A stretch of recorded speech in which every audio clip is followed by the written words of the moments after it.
Today, the leaders of the G20 nations, a group that includes the world's largest economies, are gathering in Washington to seek solutions to the ongoing turmoil in our financial markets.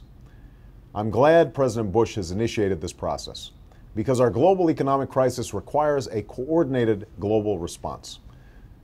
And yet, as we act in concert with other nations, we must also act immediately here at home to address America's own economic crisis.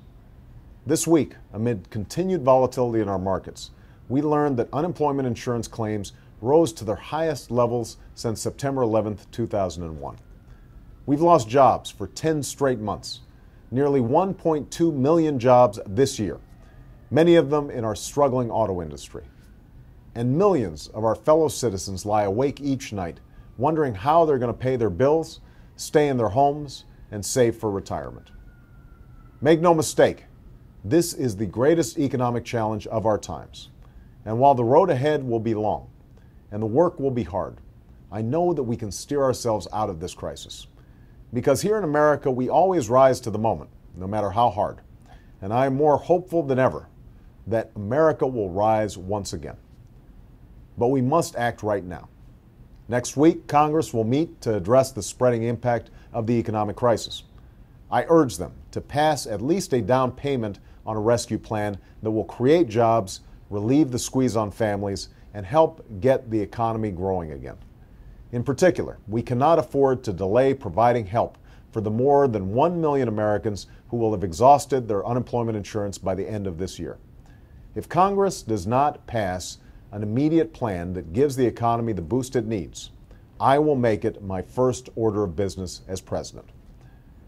Even as we dig ourselves out of this recession, we must also recognize that out of this economic crisis comes an opportunity to create new jobs, strengthen our middle class, and keep our economy competitive in the 21st century. And that starts with the kinds of long-term investments that we've neglected for too long. That means putting 2 million Americans to work rebuilding our crumbling roads, bridges, and schools. It means investing $150 billion to build an American green energy economy that will create 5 million new jobs while freeing our nation from the tyranny of foreign oil and saving our planet for our children. It means making healthcare affordable for anyone who has it, accessible for anyone who wants it, and reducing costs for small businesses. And it also means giving every child the world-class education they need to compete with any worker anywhere in the world. Doing all this will require not just new policies, but a new spirit of service and sacrifice, where each of us resolves to pitch in and work harder and look after not only ourselves, but each other.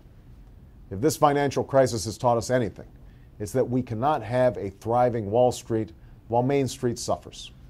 In this country, we rise or fall as one nation, as one people. And that's how we will meet the challenges of this time, together.